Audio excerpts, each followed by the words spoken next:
सत श्री अकाल, जय भीम, जोहार। जी हाँ दोस्तों, मैं आरडी भारती और आप देख रहे हैं बिहारी सुल्तान। उत्तर प्रदेश की जो लेटेस्ट खबर है, पूर्व आईपीएस अमिताभ ठाकुर को घर के चारों तरफ से उत्तर प्रदेश की पुलिस ने घेर लिया है। उनको गोरखपुर जाने नहीं दिया जाएगा। वो ताल ठोक रहे थे कि योगी आदित्यनाथ जी के खिलाफ हम चुनाव लड़ेंगे, पूरे उत्तर प्रदेश में उनके खिलाफ प्रचार भी करेंगे। तो ये जो लामबंदी करने वाले थे, उत्तर प्रदेश पुलिस उनको एक ना चलने देगी। उत्तर प्रदेश की प्रशासन उनको घर से बाहर ही निकलने नहीं देगी। मैं आपको एक बात और बताऊं, जो प्रबुद्ध गोष्ठी है, जिसको आप ब्राह्मण सम्मेलन कह सकते हैं, बहुजन समाज पार्टी का, इसमें बिन बुलाए भीड़ आती है। हजारों लाखों की संख्या में भीड़ आ रही है बिन बुलाए, जिसको आप किराए भाड़े पे नहीं कह सकते हैं। जबरदस्त वहां पे घमासान लगता है। सतीश चंद्र मिश्रा जी को देखने के लिए सर्व समाज के लोग आते हैं, उनकी भाषण सुनते हैं, उनकी बातों में दम है। और बसपा का जनाधार दिनों दिन बढ़ता जा रहा है। लेकिन आज आपको एक चौंकाने वाली खबर दे रहा हूं।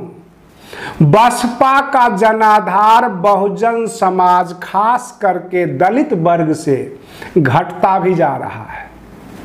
मैं इसके ऊपर पूरा विश्लेषण कर देता हूं।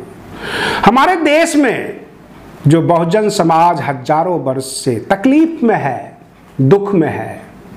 जब बाबा साहेब भीमराव अंबेडकर जी चुनाव में उतरे थे, तो बहुजन समाज ने उनको सपोर्ट नहीं किया था, चुनाव में उनको वोट नहीं दिया था। रामविलास पासवान जी को भी बहुजन समाज से अच्छा खासा समर्थन नहीं मिला था। और बहुत सारे नेताओं का नाम गिना सकता हूं जिनको बहुजन समाज के तरफ से समर्थन नहीं मिला। मान्यवर काशी राम के साथ सब के सब क्यों जुड़ गए? वह कारण क्या था? बहुजन समाज चाहती क्या है? बहुजन समाज कहां जुड़ती है और कहां बाय बाय कर देती है? इसके बारे में आपको पूरे विस्तार से बता रहा हूं। कार्ल मार्क्स ने कहा था, संसार की सबसे बड़ी विडंबना यह है, हर गरीब अमीर से नफरत करता है और अमीरी से प्यार। बहुजन समाज की जो तकलीफें हैं, वह जरूरत की चीजें इकट्ठा नहीं कर पाती है। रोज रोज उनको जो है कुआं खोदना पड़ता है और फिर रोज पानी पीना पड़ता है। बहुजन समाज को भारत की अर्थव्यवस्था भी आखिरी पायदान पे रखी। आरक्षण तो मिला नौकरियों में, बैंकों में आरक्षण नहीं मिला, ब्याज में कोई आरक्षण नहीं मिला। किसी प्रकार का आर्थिक सहयोग बहुजन समाज को नहीं मिला। जब बहुजन समाज के बीच में आप, हम, कोई भी लोग सूट बूट में जाएंगे, अंग्रेजी बोलेंगे, फॉर्च्यूनर गाड़ी से उतरेंगे, कहीं न कहीं से बहुजन समाज के लोग अपने आप को अलग थलग पाते हैं, आपको अंग्रेज समझते हैं। बाबा साहेब भीमराव अंबेडकर जी भी सूट बूट पहनते थे, वो बैरिस्टर थे, उनकी वो मजबूरी थी। परंतु समाज ने एक्सेप्ट नहीं किया सूट बूट को देखकर। उसी पर उनके बिल्कुल विरुद्ध जो उस वक्त के बाबू जगजीवन राम होते थे, कांग्रेस का समर्थन था और बहुजन समाज से वोट मिलता था, खूब वोट मिलता था और चुनाव जीतते भी थे, मंत्री वगैरह भी रहे थे। कहने का तात्पर्य है, रामविलास पासवान जी भी बड़ी लंबी लंबी गाड़ियों से उतरते थे, उनको भी बहुजन समाज ने सपोर्ट नहीं किया। मान्यवर काशी राम को सपोर्ट करने का मूल कारण यह था, वह साइकिल से यात्रा करते थे, लोगों के बीच जाते थे, नंगी चारपाई पर बैठते थे, जमीन पर पैदल चलते थे, कभी कभार तो चप्पल भी नहीं होता था, और उन्हीं के थाली में बैठकर रूखी सूखी जो भी होता था खाते थे। कहीं न कहीं से बहुजन समाज की आत्मीयता, अपनापन झलकता था कि यह जो नेता है ये हमारे समाज का है, हमारा है। अगर आप लंबी चौड़ी गाड़ी में रहेंगे, चारों तरफ ब्लैक कैट कमांडो रहेगा, जेड सिक्योरिटी रहेगा, चाहे आप 500 बार कह दे कि मैं दलित की बेटी हूं अथवा दलित का बेटा हूं, कोई मानने को तैयार नहीं होगा। क्योंकि जो कहते हो वो दिखना भी चाहिए। बहन मायावती जी को चाहिए, अभी 6 महीना है, पूरे उत्तर प्रदेश में जहां जहां बहुजन समाज का मोहल्ला है, वहां की महिलाओं, बुजुर्गों, बच्चों के बीच एक बार जाके पुचकार ही लें, उन बच्चे को जाके मिल लें, उनसे कहे कि मैं आपकी बेटी हूं, आपके बीच आई हूं। मैं आपको लेटेस्ट उदाहरण दे देता हूं। पिछले दिनों पश्चिम बंगाल का चुनाव हुआ और ममता दीदी के ऊपर हमले हुए। टांग टूटी अथवा नहीं टूटी, मैं इस विश्लेषण में नहीं जाता, लेकिन उस पर प्लास्टर चढ़ा हुआ था और टूटी टांग लेते हुए भी गली गली वो घूम रही थी और अच्छे अच्छे टांग वाले की हवा निकाल दी। हमारा जो देश है, यहाँ की जनता गरीबों को, दुख दर्द को पसंद करती है। बहन जी को अगर थोड़ा सा समझ में आ जाए और वह बहुजन समाज के मोहल्ले में जाएं, दें अथवा ना दें, लेकिन इतना पूछ लें कि प्रधानमंत्री आवास योजना का आपको लाभ मिला कि नहीं, आपके घर में खाली सिलेंडर तो सरकार ने दिया, गैस भरवाने के पैसे हैं कि नहीं, हर महीने 20-25 रुपये एलपीजी गैस की कीमत बढ़ जाती है। अब सरकार को चाहिए सीधा 1000 रुपये कर दे, क्या ये 960, 945 इस तरह से किए जा रही है, सीधा सा दो 500 का नोट लेके जाए और फिर लोग गैस सिलेंडर लेके आए। बहन जी को चाहिए पूरे उत्तर प्रदेश में 75 जिले हैं, प्रत्येक जिले में थोड़ा सा अपना देह दिखा दें, लोगों से हालचाल जान लें, बहुजन समाज के मोहल्ले में जाएं और ये कहें मैं आपकी ही बेटी हूं, आपके बीच आई हूं, 5 साल या 10 साल से इसलिए दूर रही क्योंकि आपने हमें दूर किया हुआ था, अब मैं आपके बीच आई हूं। उत्तर प्रदेश बदलना है, हम सबको बदलना है, जो तकलीफें हैं आप हमें बताइए। बहन जी सबकी जमानत जब्त करवा देंगी, बहुजन समाज में इतनी ताकत है।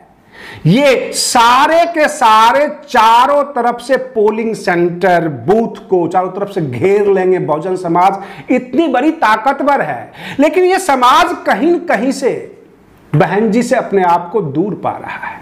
मैं जाता हूं लोगों के बीच, लोग कहते हैं बहन जी फॉर्च्यूनर में होती हैं, चारों तरफ ब्लैक कैट कमांडो होता है, जो मुंह कान वाले नेता हैं, जो पढ़े लिखे लोग हैं, वो उनसे मिलते हैं। गरीब लोग कुछ कहना भी चाहते हैं तो उनके जो सुरक्षा कर्मी होते हैं वो धक्का दे के गिरा देते हैं, नजदीक आने ही नहीं देते। महिलाएं बोलती है, बुजुर्ग बोलते हैं। अब आप कैसे उम्मीद कर सकते हैं कि इन लोगों से आप वोट प्राप्त कर लेंगे? सर्वजन समाज से आपको वोट मिलेगा, आपका जनाधार बढ़ रहा है, लेकिन बहुजन इतना आपसे दूर क्यों? खास करके मैं SC ST की बात कर रहा हूं, जो अति पिछड़ा वर्ग है। सब के सब अपने आप को मुंह तक्का समझते हैं। मुंह तक्का का मतलब केवल आपका भाषण सुनेंगे, ताली मारेंगे, उनको उससे कोई फल नहीं मिलने वाला।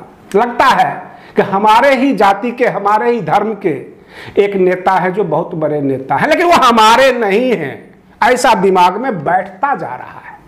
मैं पत्रकार हूं, समाज की सच्चाई आपके सामने रख रहा हूं। सुधार करना इसमें पार्टियों का काम है, और यह केवल बसपा ही नहीं, समाजवादी पार्टी वाले भी बड़ी बड़ी गाड़ियों से पहुंचते हैं, हवा पानी देते हैं वहां पर। भाजपा वाले भी, भाजपा वाले तो सोचते हैं कि पैसे देके इनकी वोट खरीद लो, बहुत तरह की बातें। हाँ, भारतीय जनता पार्टी में एक नेता गरीब दिखता है, दाढ़ी वाढ़ी बढ़ा के रखा हुआ, आप जानते हैं, हमारे माननीय नरेंद्र मोदी जी जो देश के प्रधानमंत्री हैं, वो गरीब दिखते हैं। योगी जी गेरुआ में होते हैं तो ऐसा लगता है कि न इनके आगे कुछ है न पीछे कुछ है, जो लोगों की मानसिकता मैं बता रहा हूं। बहन जी का भी आगे पीछे कुछ नहीं है, लेकिन लंबी चौड़ी गाड़ियां, और जब उनके भाइयों भतीजों की जब व्याख्या लेकर पहुंचा देता है बहुजन समाज में, तो लोगों को तकलीफ होती है। ऐसा नहीं है कि लोग चुपचाप शांत होकर सुनते हैं। हर पार्टी में आपको पता है, कभी भी जीवन में, जहां तक मेरा आकलन है, राहुल गांधी जी प्रधानमंत्री नहीं बन पाएंगे, क्योंकि वो इतने हाई फाई होते हैं, इतना हाई फाई में रहते हैं, कभी गरीब के घर में नहीं पहुंचते हैं, गरीब दिखते नहीं हैं। मतलब इस देश के नेताओं को अगर इस देश की जनता के दिलों पर राज करना है तो गरीब दिखना पड़ेगा। ये सच बात है जो मैं आपको बता रहा हूं। अगर हम भी न्यूज एंकरिंग करने के लिए टाई कोट सूट पहनकर और इन लोगों के बीच जाऊंगा तो लोग सच बोलेंगे ही नहीं। इनके लिए इनके जैसा बनना पड़ता है, ये हमारा समाज की सोच है। और बहुजन समाज की सोच ऐसी क्यों है? क्योंकि तकलीफ में है, हमेशा तकलीफ देखा है, दुख दर्द देखा है। और दुख दर्द देखने वाले के सामने जब कोई बड़े बड़े सपने दिखाता हो तो यही सोचता है या तो यह सपना है या पक्का झूठ बोल रहा है। कहने का मतलब विश्वास नहीं होता है। आप किसी का मत चाहते हैं तो उससे पहले आप विश्वास जीतिए। कहते हैं ना, मजदूरों की मजदूरी तब दे दीजिए जब उसका पसीना ना सूखे, यानी पसीना सूखने से पहले मजदूरों की मजदूरी मिल जानी चाहिए, कामयाब हो जाओगे। हमारे देश के जो मजदूर वर्ग है, जो बहुजन समाज है, इनकी तकलीफों को सुनिए और इनके जैसा बनकर, इनके दिल में घुसकर ये आपको राजा बना देंगे। कहते हैं कि राजा बनने के लिए मंदिरों की चौखट नहीं, गरीबों की चौखट पर सर टेकना पड़ता है। और बहन जी को ये सोचना पड़ेगा, इस पर विचार करना पड़ेगा। बसपा के एक नेता गरीबों के दिल में अपना स्थान बना रहे हैं और वह है भीम राजभर, प्रदेश अध्यक्ष। धीरे धीरे वो हीरो बन जाएंगे पूरे बहुजन समाज में, क्योंकि वो गरीबों के बीच जाते हैं, दिखते भी गरीब जैसे हैं, हाई फाई दिखते नहीं हैं। तो जो गरीब दिखेगा वही बहुजन समाज पे राज करेगा। ये सेट फॉर्मूला है।